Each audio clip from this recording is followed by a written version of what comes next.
Bruce Willis's devastating dementia diagnosis is a sad final chapter to the life and career of a man whose charisma and humor once made him box office gold, but it's far from his only dark moment. Regardless of whether one is being sued or doing the suing, a lawsuit can be extremely stressful and can even destroy long-term relationships. That's unfortunately what happened with Willis and Bruce DiMattia, a college psychology professor who once considered the actor, whom he had known since they were both teenagers, to be his closest friend. DiMattia claimed that, back in 2002, Willis asked him to relocate to help him appraise and sell off some of his more valuable possessions and filmmaking memorabilia, and promised a good salary for his work. But after a few months, DiMattia said that Willis reneged on the plan and refused to pay him. Still, it was Willis who brought in the lawyers.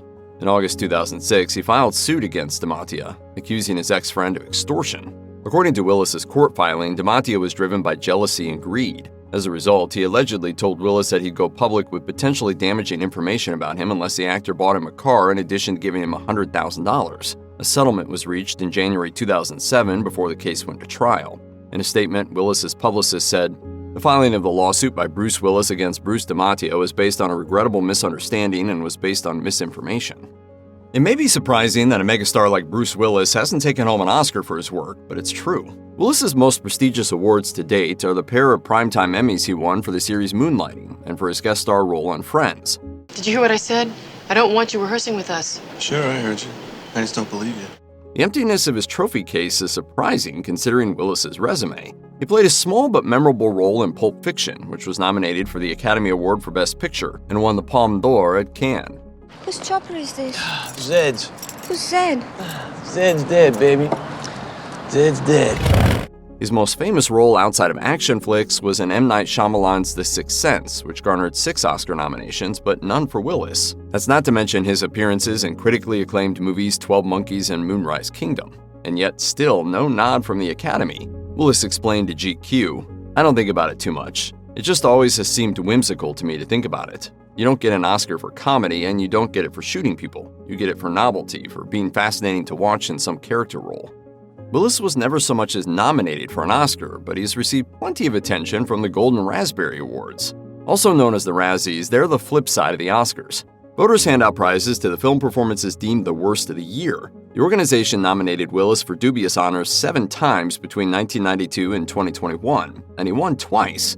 Once for Worst Screenplay for Hudson Hawk, and again as Worst Actor of 1998 for a combo platter of Mercury Rising, Armageddon, and The Siege. By the early 2020s, Willis was churning out so many critically panned action movies that the Razzies created a new and savage category: Worst Performance by Bruce Willis in a 2021 movie. Just some kind of a joke.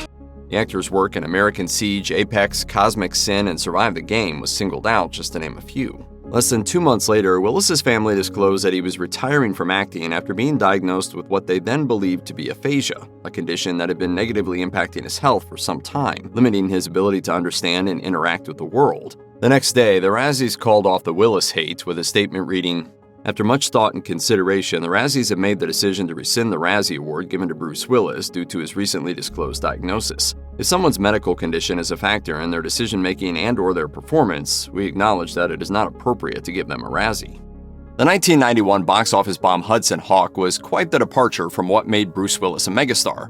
Willis invested much of himself into the production. The film boasts his only writing credit. In an interview, the film's screenwriter, Stephen E. D'Souza, said that Willis took over the whole movie and started rewriting the script. It was also based on an idea that Willis had developed for 12 years. In the media, Willis was portrayed as a large personality that made the production effort difficult. An anonymous crew member told the New York Times that Willis made it clear that he was in charge on set, leading to disagreements between him and the director, Michael Lehman. Willis had a lot riding on the movie's success, namely his reputation as a bankable film star. He used the film to prove his comedy chops, which until then were largely limited to Moonlighting. The movie combined screwball comedy and action to form something that didn't jibe well with a lot of viewers. It made only $17 million despite a $70 million budget. Action movies aren't generally known for their dialogue, but Bruce Willis can make any line memorable. So when he revealed his history with stuttering, his story was both surprising and poignant. At the American Institute for Stuttering's 2016 fundraising gala, where he was being honored, Willis gave a tearful speech about learning to speak through acting and the bullying he had to endure as a child. His stutter began when he was 6 years old, and unable to communicate to family and friends, he said he would have to resort to, quote, just flailing wildly. No plan, no help, just flailing wildly. According to John Parker's Bruce Willis, the unauthorized biography, it sometimes took Willis 3 minutes just to form a sentence. In high school, Willis was laughed at during speeches, and he positioned himself as a class clown in order to fit in. In a story fit for Hollywood, Willis began to conquer his speech impediment once he discovered acting. He tested out acting at his school and his local YMCA and realized that he could control his stutter when he embodied a character on stage. He finally sought professional help when a drama professor at Montclair State College encouraged him to see a speech therapist. In 1986, Willis was a spokesperson for Seagram's wine coolers. At the time, Willis was mainly known for his role on the show Moonlighting, and Die Hard was months away from being released. He was paid a reported $5 to $7 million for the Seagram's job, which included a few commercials, one with a young Sharon Stone. It's wet, it's dry, it's new, and it's Seagram's. You sound like a commercial. But it all came to an end when he was arrested for a DUI. He was fired from the Seagram's gig after it was discovered that he sought treatment for alcohol abuse, according to the Advertising Age Encyclopedia of Advertising, though there are conflicting reports that say Willis decided to quit the job. During a 2013 interview with GQ, Willis revealed that he was comfortable drinking again once he realized he wasn't going to run himself off the pier of life with alcohol, in his own words, and he admits to having a glass of wine with meals. In 2001, Willis was rehearsing Sam Shepard's play True West in Idaho when he learned of his younger brother Robert's pancreatic cancer diagnosis. He then took trips between Idaho and Robert's home in Massachusetts. At the time, People magazine reported that Willis took a break from acting in order to take care of his brother and purchased him a home. Robert passed away only 6 weeks later, and the national telecast of True West was dedicated to his memory. In 2002, Willis told the UK Sun that he used a medium to contact his brother in the afterlife. Willis said that the medium began speaking in his brother's voice and cursing just like him. The experience made Willis cry, and his views on the afterlife changed. He told the tabloid, "Tears rolled down my face, and now I know the switch is not turned off, that there is life after death. I don't know how it works, but I believe it." In an interview with The Guardian, Willis revealed that an accident on the set of Die Hard left him partially deaf in his left ear.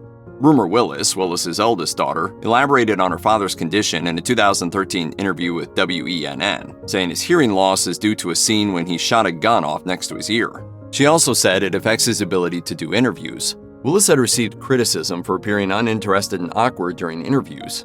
Prior to being diagnosed with dementia in 2022, his demeanor was attributed to jet lag and a lack of interest in the movies he promoted, but rumors suggested he just couldn't hear the questions.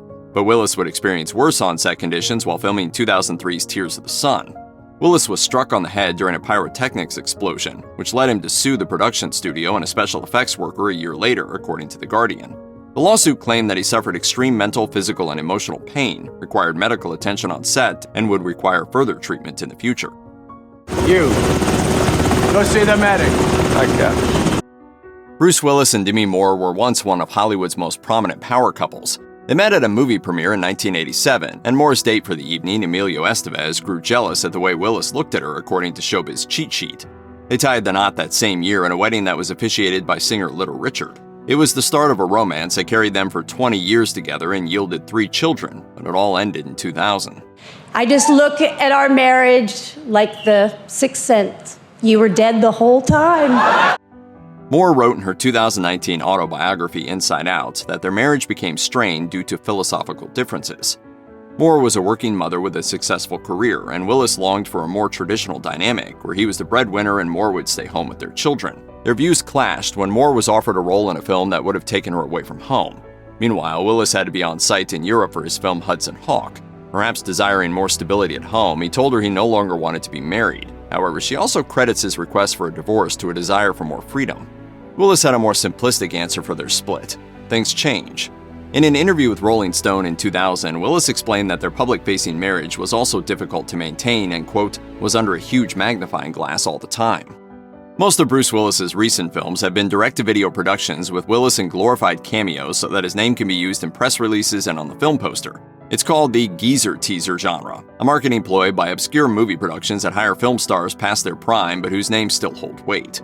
Stars used in this formula are well compensated but are never used substantially in those films, according to Vanity Fair. In those movies, Willis's scenes are placed at the beginning so that audiences are duped into thinking he's a primary character.